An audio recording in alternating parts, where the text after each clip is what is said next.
Welcome into the Bobby Carpenter Show, and it is Friday, and is the last Friday we will have without Ohio State football. Since the bye weeks here until after Thanksgiving, and hopefully a long time after that. And so, for the Buckeyes, will be poised to be playing the Big Ten championship, making a run in the CFP, many, many more things. We still have some college football stories, some things that are happening across the Big Ten. Huge show today, big show. We're going to be joined by our guy Joshua Perry, who filled in more than admirably, maybe even better than Schlegel. Of course he was out, while he was out coaching at Ohio State, gallivanting around. So my man JEP, he's going to be joining us in the second and third block. We got some news about the Heisman Trophy. Who is receiving the most bets? Where's the money coming in on? And maybe get some questions, some comments. There's always some good stuff. We've got some different things about mock drafts, about how this Buckeye class could be stacking up, and we'll see obviously how that looks. There's some D-line news as well. A lot of things we got to get to on a big Friday. If you're watching on YouTube, we appreciate it. On X, thank you. Bally's, thank you. Like, subscribe, leave comments. We always love the interaction. Helps build content. We want to answer your questions. We want to talk about things that you want to talk about. But, Schlegs, while we don't have college football at large, it is week 0, and the big game is going to be Florida State and Georgia Tech. And maybe we'll throw some odds out there and see how that looks. I believe, depending on where you're looking, I think it was on Florida State minus 10, 10.5, I want to say. So we'll take a look at that. Maybe at the end of the show, throw some odds out there and where we like with that. But first, I want to start with this. Kirk Ferentz at Iowa has been there, the longest tenured head coach in college football. He's been there 25 years, like since 1999, back when you and I were in high school. I mean, he was there before we were in college. You were just getting to Air Force, but he's had a very successful run. And people lament, hey, they don't have high enough standards. Listen, they won 10 games last year. They had no offense. Now, granted, they were insulated a little bit by the Big Ten West, and so they weren't playing Ohio State and Michigan and Penn State every year.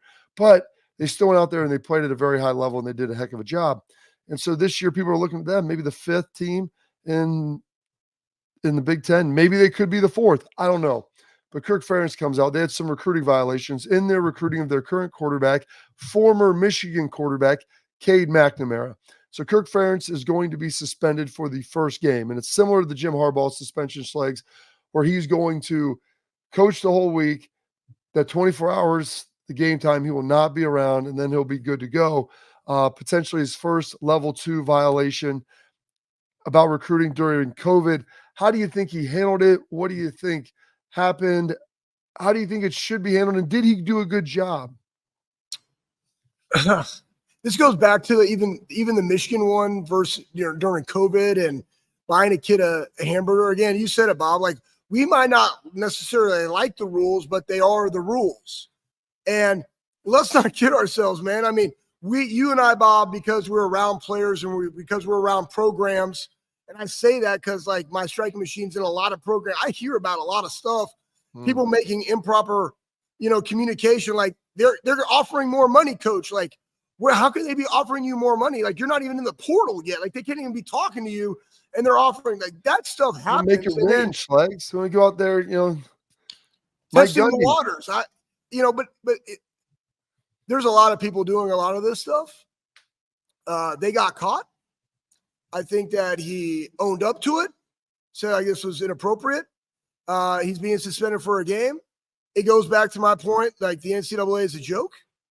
They're picking and choosing. Like, honestly, if they wanted to get in the weeds and do all this for all schools, they're probably going to find a violation or two at all of them. Yeah. And but they don't necessarily want to do that.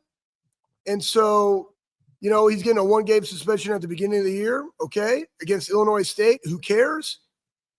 He could bring back his son and be the interim coach for that game. They probably would win, 13-0. So all on defense, by the way. But that being said, like, let's go back to Iowa. And I think this is something that we were talking about, the coaches. Well, you're from Iowa, Schlegs. You're an Iowa native. I was born in Cedar Rapids, Iowa. Dad was a head football coach at Cody College. I was, my mom's from Newton, Iowa. My dad's from Dubuque on the river. So I love Iowa. Actually, was kind of pissed. They didn't recruit me, but they had Chad Greenway and Abdul Hodge there, and I decided to come with you guys, But here's the thing that I love about Iowa and what Kirk Ferentz has done there is that they play one of my favorite all-time defenses with just straight quarters. That's all they do, fire zone pressure, and they do it at a very, very high level, and they know how to recruit the dudes that they want in the program. Their offense has been just terrible. If they can have some form of a top 50 offense with that defense, you can make waves and be consistent.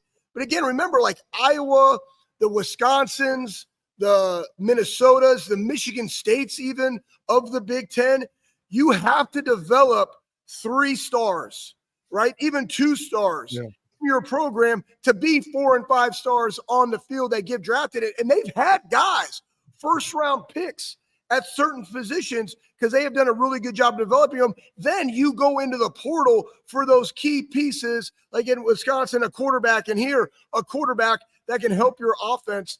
So he's done a good job. I'm happy that he owned up to it and just said, whatever, and made excuses. Like, yeah, we made a mistake. Cool, let's move on. He's suspended for 1 game. Off we go. Bump it. I like it. Well, it's a 1-game suspension, so it's not the end of the world. Iowa should be good with this. I don't think it'll impact them this year, and they'll probably win 9 games again, at least, maybe 10. So ultimately, see what happens there. You mentioned you were from Iowa. You didn't get recruited by Iowa. They had Hodge, they had Greenway. I mean, Greenway's from the middle of South Dakota. I looked it up where he was from. It's somewhere tiny. I think he played 9-man football. Oh, yeah. Schlegel, this is the opening weekend of high school football season in the state of Ohio. Your fondest memories, maybe even your worst memories of playing high school football. I know that you played at both DeSoto and Highland Park. Let's share some of those a little bit off the jump before we get Joshua in here. Yeah.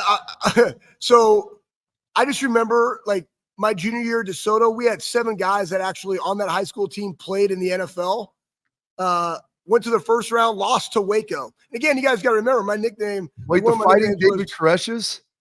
Oh no, man, Waco, man, they had high, like they were athletic dudes back then. Yeah. Waco High School. A great compound. No, they were not part of David Koresh's compound there in Waco. But like some of my fondest memories, like I remember we played Duncanville that year and we had all black unis for the first time. Our dudes were craving it. Tatum Bell, Marcus Tubbs and I, he played at Texas. He's a first round pick. Marcus drove a teal Chevy flare side pickup truck with soldiers on the back. I drove a teal 92 Camaro with 56 Pro Roadsters that had no limit. Huh? It was spelled though SASOULJ. Yeah. So like no limit. So yeah, TRU, man, great rap group of the South back in the day. Anyways, I just remember like the black unis, we finally got them. After the game, my wife back then, my girl, boom, you get done dominating Duncanville. They end up winning a state championship that year in the all black unis. Boom, I scoop her up out of the stands. What do? We go to Whataburger, and then now we're just all hanging out talking about the game at Whataburger in the parking lot.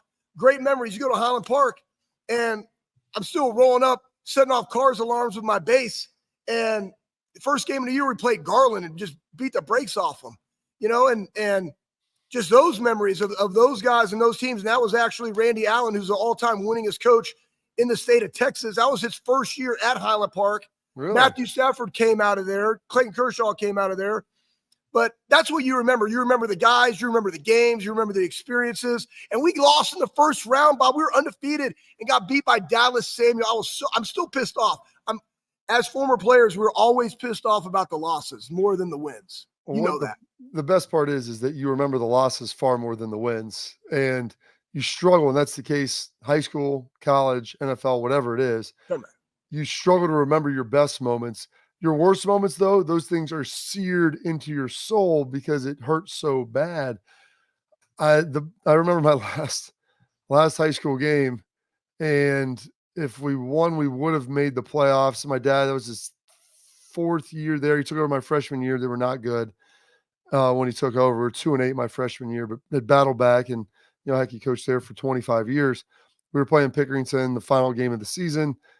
We were driving, had a chance to go down and score. We were down 28-7 at halftime, battled back, 28-21. We're driving around about the 30-yard line, 2 minutes to go. And I talked my dad into running a halfback pass. I'm the tailback. think I can throw it, toss up to my buddies. We can catch them. We can go score. And I'm getting hit and I throw it. And I knew I should have eaten the ball. Knew I should have eaten it. We're like the 35. Like we needed a big chunk. There was like a minute and a half left. We needed something, but I thought that might be it. I let it go and it's freaking intercepted. I remember laying on the ground, just like watching it. It stings, man, to this day. And it was, I could tell you which end zone it was going into, everything that was going on about it. It was wild. I just made like a really nice catch to get us down there. But like that, I couldn't tell you much about the catch. I can tell you much more about the interception that I threw to end the game. So yeah, but like most of the stories though, for me, it's like, hey, we won a game, and then it's hanging out with your dudes in the locker room afterwards. And for us, it was a little bit like, hey, go up to our friend's house, maybe we'll have a party. We call them the LPs, maybe a land party, go up to Buckeye Lake, hang out a little bit, kind of like Varsity Blues. Oh, yeah. Do stuff that probably we shouldn't be doing at that point in time. But hey, it's high school football and it was in the 90s. So like back in the 90s, so like you could do a little bit of everything. It's not like today where you've got camera phones and all this other stuff. I mean, it was a little more Varsity Blues-esque. And that, honestly, that was the best part of it all. Yeah, I mean, when they came out with the camera phones, it was like no fun, because now anybody, I mean, if anybody caught any of my stuff, and there was one particular thing that was caught on video while I was in high school that I'm happy it was because it got me out of jail. But I mean, I would have been in so much trouble in high school and college if we had camera phones. Praise the Lord that they didn't exist, But hey, it's good lessons now. Hey, son, everybody has a phone. Everybody has a timestamp on what you're doing. Make sure you're aware of your surroundings. Absolutely. Always know, always be aware. And that's kind of the camera phone mantra. You understand that can always be the case. Everybody is going to be watching you. So Sometimes I feel like somebody's watching me. Absolutely. But the reality is, no, for so many guys, they're not going to go on and play college football, and that's fine. That's perfectly okay. High school football is the culmination of it. And I truly believe this. For everybody watching who's played high school football, like understands that it develops so much more than just a football player. The genesis of Scholastic Sports Leagues is to develop young men and women, especially football. Like not a lot of people are in the military today and not like it was 50 years ago. And so this is the biggest team element that they'll have. It's probably the toughest stuff they will do. And the job of the coaches is to help cultivate character and help develop those young men. So enjoy it, guys. It'll be a great 10-game ride. Just about everybody in Division I makes the playoffs now. The rest of the divisions, it's 50, 60%. Probably a little too much for my liking in the state of Ohio, but enjoy it. It's going to be a tremendous year and one that you will always remember. All right, put a pin in that because coming up next, we got a lot of Buckeye news. And we got our guy, Joshua Perry, the guy who you coached, the guy who I was hosting on here with. He is on the desk on NBC on Saturday nights. Joshua Perry joins the program next.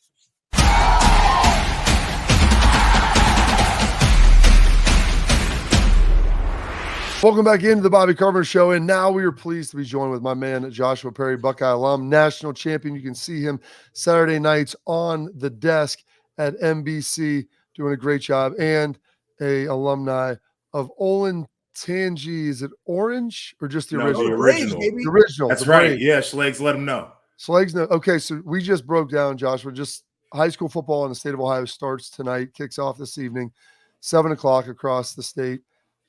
Your best / worst memories from high school? Oh, man, not a lot of great memories. It was a bunch of pillow fights going on out there at Olentangy High School back when I was playing. I got a worse memory, though. It's my senior year. We're playing our rival. It's a home game. I sacked the rival quarterback on the sideline. Me and this kid had beef since the 4th grade. He kicked me in the chest, and so I punched him. And as we all know, it's the second guy who always gets caught. So he got to finish out the game. I got kicked out. I was suspended the next week. So bad memory there. But Olentangy is taking on Olentangy Liberty tonight. I actually saw somebody put out betting lines too, which is sicko behavior on Twitter, but they got Olentangy favored by 0.5 point. So let's go Braves. That's remarkable. I love that you can get some. I think our guy Reflog throws those out there, gets some betting lines. I don't know what he bases that on. Where it comes from. If he's out there watching the scrimmages or looking at max preps or whatever he's got, but that's tremendous. Let me ask you, what did your mother Georgette say when she watched you get kicked in the chest? Like, what was the conversation like with the parents after the game? It was a very unique conversation because there's this part of it where my parents are like, you know, you don't let anybody do that to you. So that's part of the conversation.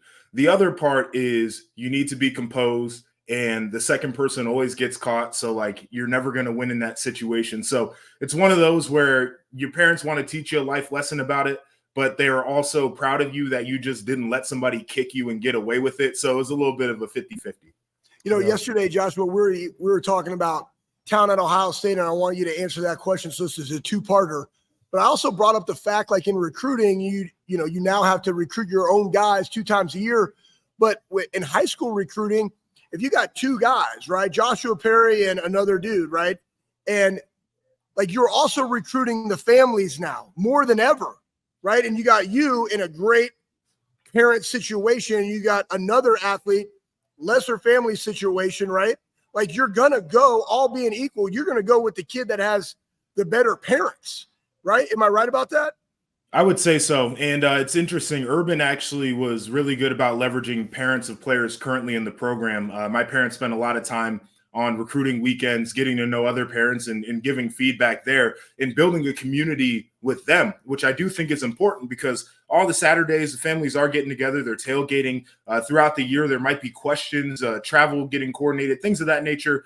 So you want the parents to be involved there. But this day and age, with all the changes that have gone on in the sport, I think character really matters. And you're trying to figure out people who have the right character to be a successful football player, people who can weather storms, people who have patience, folks who have somebody around them that's really supporting them. And the hard part now is you get some of these young people, and the folks who are supposed to be guiding them have their own personal self-interest that they're worried about, and it ends up playing into the mix there. So I do think it's important that you get to know families and you're comfortable with them, and then ultimately you understand the character of the player you're about to bring into the program. Absolutely, Josh. That's huge. And you have good parents. You're going to usually have good kids, less problems, which is what coaches are all about. Kirk Ferentz ran into a problem here as of late. He's going to be suspended for 1 game in regard to the recruiting of Cade McNamara from a couple years ago during COVID. His first kind of issue that he's really had as far as the recruiting element goes back during his tenure, at least to my knowledge, one this severe. Kind of what are your thoughts on this and how he handled it? I mean, the biggest question to me is, was it worth it, right? Like Cade McNamara, he was banged up last year. From what I've heard and what I've seen from their training camp, he has not looked good at all. Very inaccurate, guy who's been inconsistent, certainly fits the mold of what we've seen from the Iowa offense over the past few years. The thing that I do respect, though, is that Kirk Ferentz and the athletic director at Iowa got together and they said, we're not going to wait for the NCAA to impose their punishment or whatever. We know this is pretty low level in the grand scheme of things. We're just going to take the 1-game suspension. They've got a cake schedule this year. It starts off really easy too, so it's not that big of a deal for them. But instead of trying to lie and maybe hide behind what's going on there, they just went ahead and said, listen, we're just going to put them on the shelf for a week and then we'll get back to work. Yeah, speaking of the Big Ten, who right now, as you evaluate everything for NBC, who's our sleeper teams? Who are the teams that we got to be? We already know Buckeyes, man, right? We already have that. We got Penn State. You got the Oregon game coming up like week 5 or whatever. Who are you seeing out there in the Big Ten that's on the rise right now? I've said this all summer long, and I will wear it if I'm wrong. Don't be shocked if Rutgers wins 8 or 9 games this year. Yeah, we say, yeah. That schedule completely sets up. Y'all know Greg Schiano, a guy who wants toughness, a guy who wants effort, a guy who wants commitment out of his team. I think he's built that. And also, when I get on campus and I look at his players, they look completely different than the guys that I used to play. They've got length on their team now. They've got some guys with some juice. Kyle Monungai, their returning running back, is going to be one of the best in the Big Ten this year. They're a defense that plays with fundamentals. They're structured. They're sound. And like I said, the schedule sets up for them to be able to get some of these big wins because they don't have to play Ohio State, Michigan, Penn State. I believe they don't have Oregon on their schedule. Their toughest game might be Iowa this year, right? Like they could go out there and they could make a little bit of noise. And even if their schedule was tougher, I don't think they're the doormat of the Big Ten anymore. I think they've built a culture where they can compete. I believe their big non-conference game, Joshua, is Virginia Tech, and I think that's going to be an important one to watch because people think they might be a sleeper team in the ACC. If they can go into Blacksburg and win that game, I think, like you said, that kind of opens that door for them to win 8 or 9 games, which Rutgers, let's face it, I mean, that's a Herculean feat and a massive lift that Greg Schiano would be able to put together. So kudos to him. I just made this note that came through here. Reflog told us the over-under point total for that Olentangy Liberty game is 49.5. So fairly high scoring affair for high school. Not crazy, something in there in the mid-20s on both sides. But we're going to put a pin in this right now because I want to talk some Ohio State football. We're long for a break.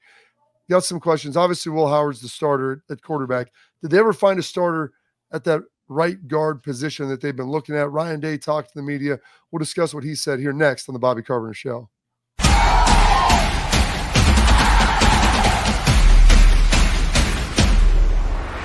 Welcome back into the Bobby Carpenter Show. Still here with our guy, Joshua Perry, that you can see Saturday nights on the NBC desk, breaking down everything with college football.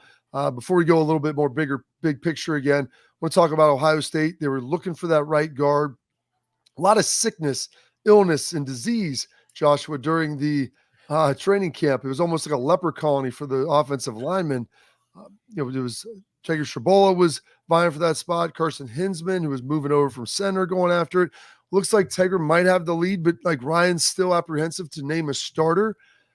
Good decision, bad decision? How long do you think this thing plays out? And is that something that you can kind of ride a little more than quarterback?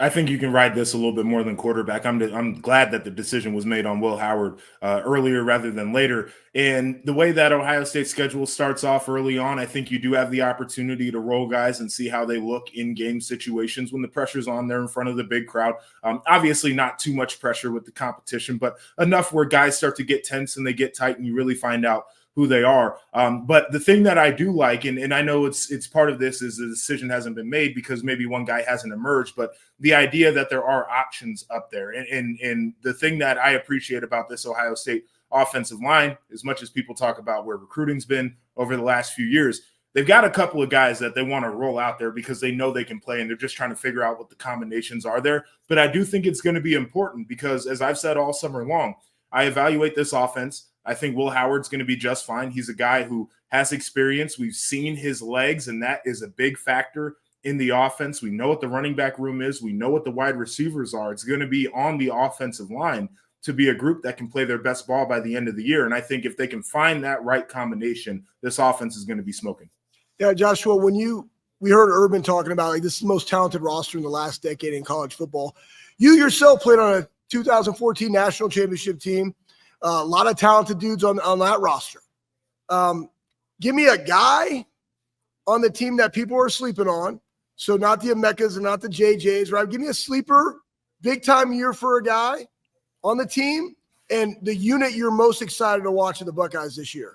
All right, so sleeper guy, and I don't know how much of a sleeper he is if you've really been watching the last couple of years, but I'm going Lathan Ransom. I think he's been super important. The fact that he was banged up toward the end of the year, I think was a really big deal. He's a guy who has a voice on that defense. He is a guy who can do a lot of jobs on that defense. He understands where he's supposed to be all the time. Almost never out of position. I think that's really important, especially in the back end. In case some stuff does happen up front, you've got a guy who can really cover up for mistakes back there. The group that I'm most excited about, keep it on the defensive side of the ball, I'm going with the linebacker group because we've heard about Cody Simon, obviously a guy who's a leader, became a captain of this team, waited his time. We've heard about CJ Hicks and what he can do. Sonny Styles moving into that position. I haven't seen Ohio State in camp. I see the photos of Sonny Styles on social media. The guy looks like an action figure. He looks like a big-time linebacker, and I can't wait to watch those guys play because it's probably the biggest question mark on a defense that we think could be the best in America. Yeah, Sonny, it's people are like, does he weigh enough? I'm like, the guy was eating ice chips last year to make sure he could make weight. I'm like, he's 240. Like, then last year, by the way, he was not 220. Like, oh, he was only 220. I'm like, buddy, I've seen 220. I know what 220 looks like. He was closer to 230 than 220.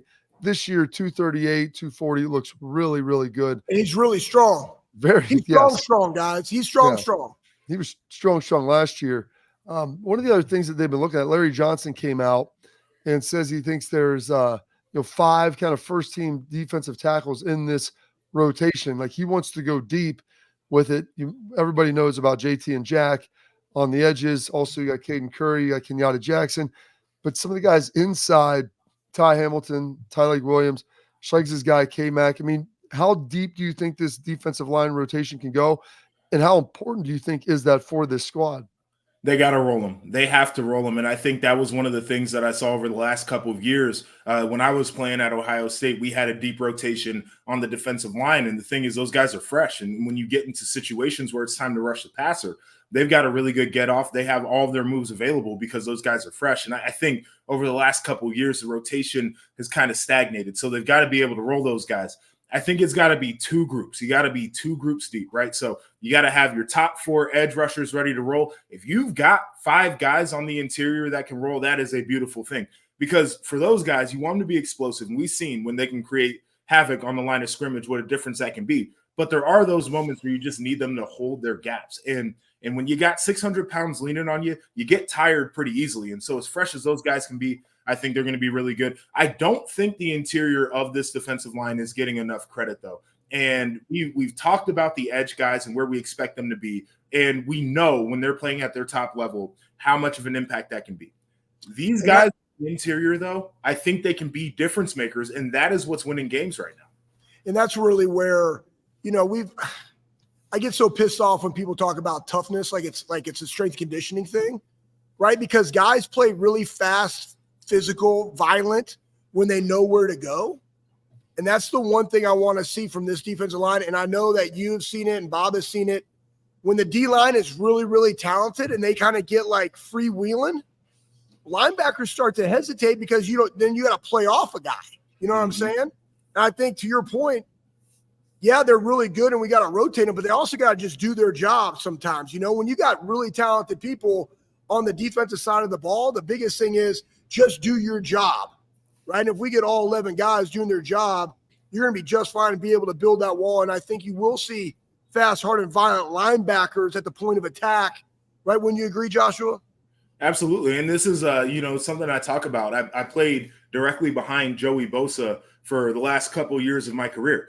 Dude is ridiculously good. We all know that. And offenses would spend so much time trying to figure out how to block him that I could go out and I could have 124 tackles in a season. The flip side of that is I didn't know if I was going to have to fill to the inside or to the outside because sometimes Joey was just going to do what Joey wanted to do. It wasn't what we called. It's not where I expected him to be, but he was going to do it. Really talented player. You don't get on him too much about that. But for a linebacker, it makes your job much more difficult because now there is a slight bit of hesitation. You're instead of being able to get downhill aggressively, you kind of got to sift through it a little bit before you can pop. And I think if everybody can be on the same page about what's going on, those linebackers are going to be able to shoot and go. Absolutely. All right, Joshua, we've got week 0 coming up this week. You got any thoughts on Georgia Tech and Florida State? Well, the week 0 slate this year is a bummer, but of course I'm a sicko, so I'm going to be fully invested into it. Great to see them over there in Ireland getting some football in.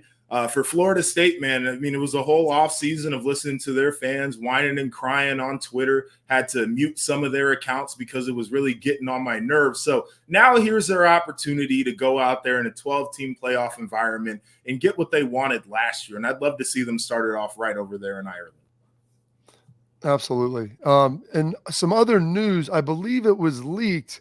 So you're on the NBC desk. That's going to be the evening window for the Big Ten games. Fox, CBS being noon and 3:30. That Oregon game, Ohio State will be traveling out to Autzen. It's going to be a 3:30 local, but a 7:30 Eastern. I believe that'll be on NBC. How excited are we about that one?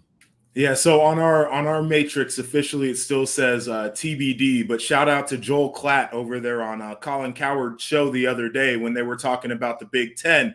And Cowherd asked him, is that going to be a Fox game? And he said, no, I think NBC's got that one. That has been the thought process from the start. They didn't want to put a game like that at noon. Is going to be early local time. Super excited. And the thing that we've all talked about with this new media rights deal, big game at noon, big game at 3:30, big game at nighttime. So if you're a Big Ten fan, you get all of the big games and all the right windows, and you get to watch all of them pretty easily. Absolutely. Very, very good. Any other games like we excited for that week 1 slate? I know that's going to be big. A lot of stuff going on there. The full official week 1 rather. Ohio State with Akron. So it's kind of nice because you can give that a little glance Armstrong and then kind of watch a lot of other games. anything that you're juiced up about in week 1, 2? USC, LSU, that's a neutral site game. They mirror each other. 2 new defensive coordinators, new quarterbacks replacing guys who are first-round pick Heisman Trophy winners. Excited to see what changes happen with those programs. Penn State, West Virginia, I think is going to be a good ball game too.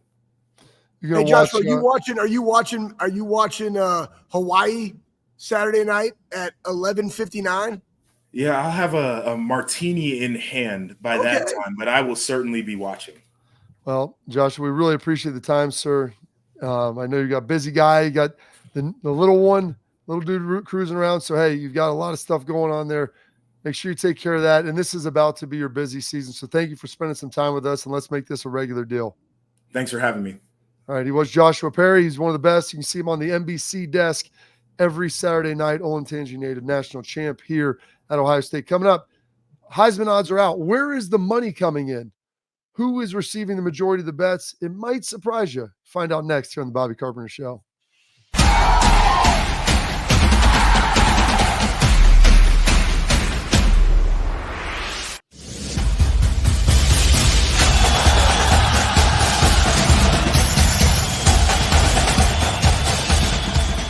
All right, now we got our headlines coming at you. If Headlines is brought to you by our friends at Affinity Whole Health. Affinity Whole Health, they offer personalized treatment plans to help people feel better. Whether you're struggling with weight loss, low energy, muscle loss, poor sleep, they can help you with all of it. Affinity Whole Health provides expert guidance to support your health goals safely.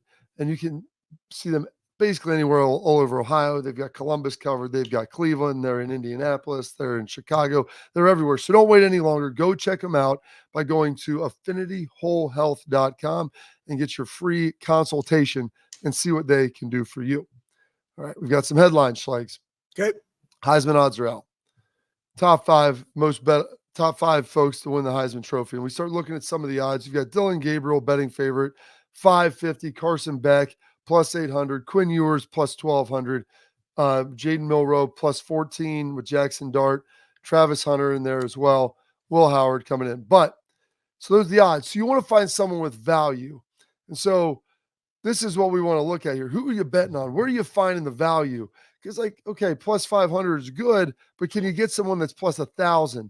And so now as we throw this up on, these are the 5 most bet on Heisman Trophy winners, or to win the Heisman Trophy, rather, based upon those odds and how people think they're going to play.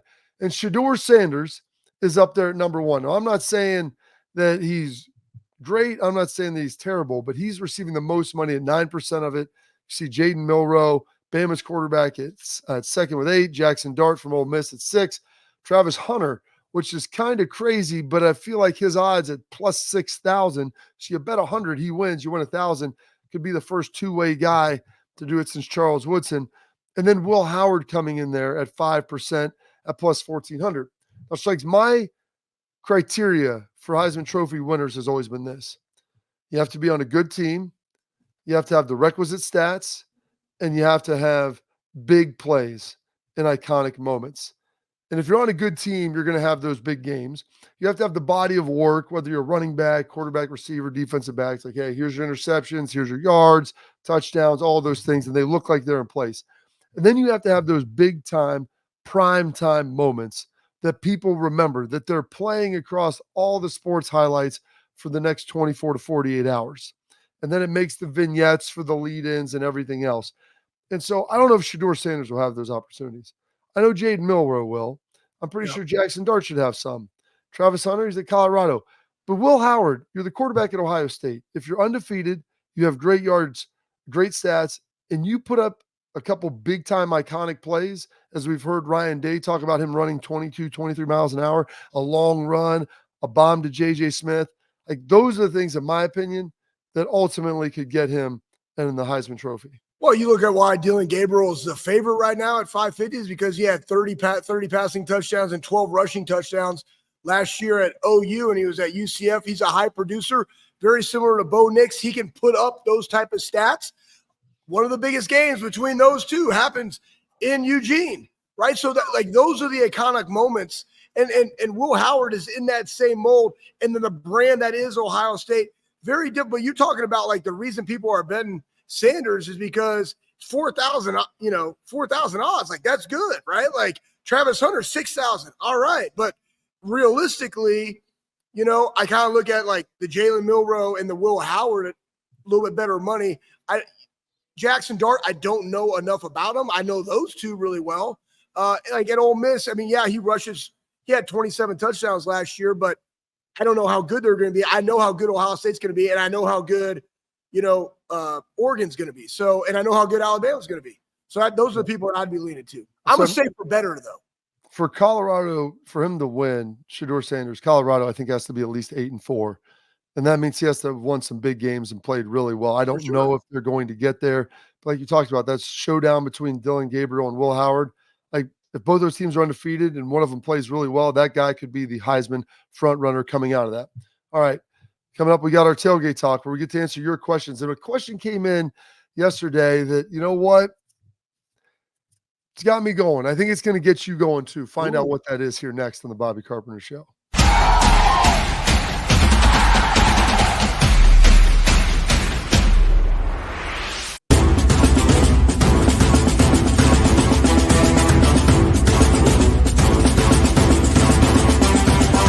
All right, welcome back into the program. We appreciate you hanging on here with us and Tailgate Talk, where we answer your questions. It's our favorite part. And this might not exactly be our favorite part as we talk about the linebacker room. And some interaction yesterday, Schlegs, with you and one of our fine listeners talking about Cody Simon. Cody Simon is a captain, fifth-year Block O recipient.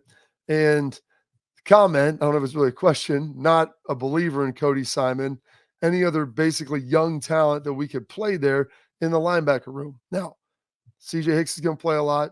Sonny Styles is going to play a lot. I think you're going to see Arvell Reese and Peyton Pierce play some, but make no mistake about it, Schlegs. I want this to be made abundantly clear.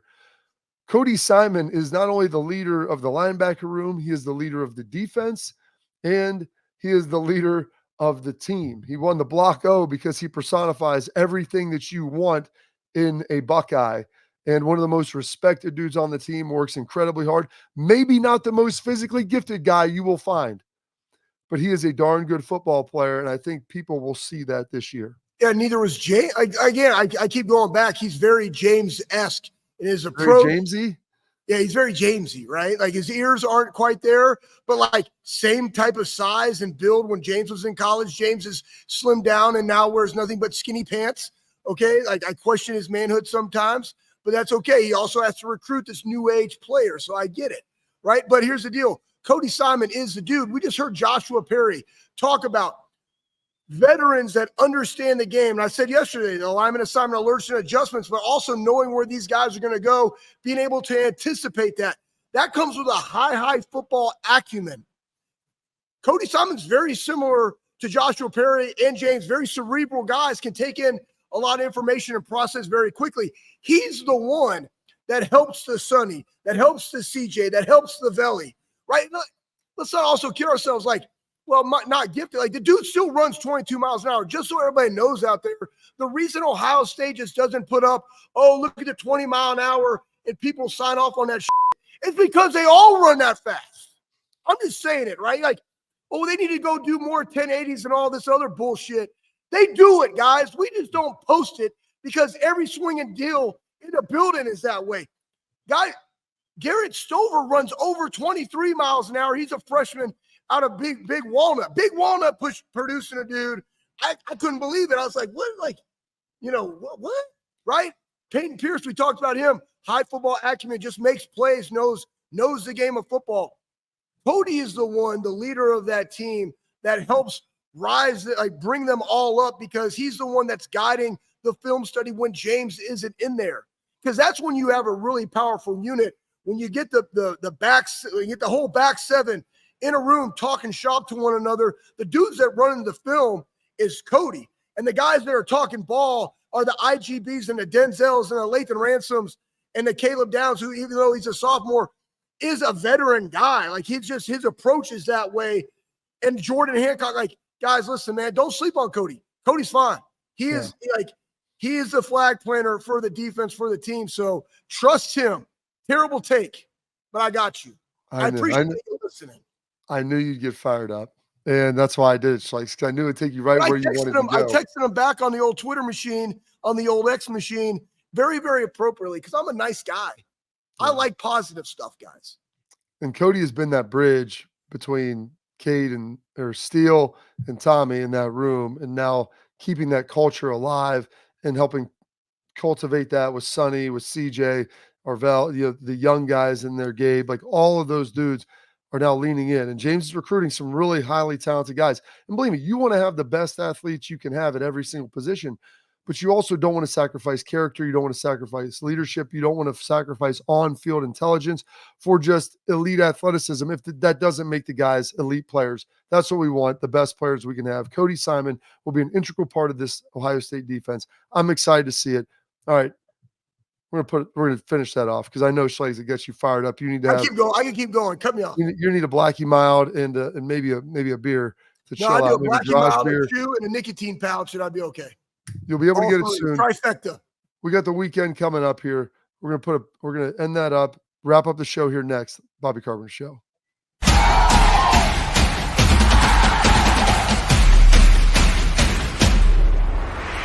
All right.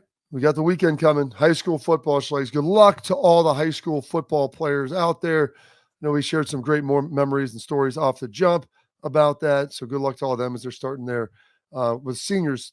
Probably a lot of them the final time they'll ever be playing football. So it's a great game to my money, the greatest sport around, greatest team game, physicality, toughness, selflessness. All those things have to be taught. Make sure you give us a follow at Bobby Carp Show. YouTube, subscribe, like on X as well. We have our fan polls that we push out there, so we appreciate it. Want to get that interaction with you. Schleiks, what do we have here in the last 30 seconds up for the weekend?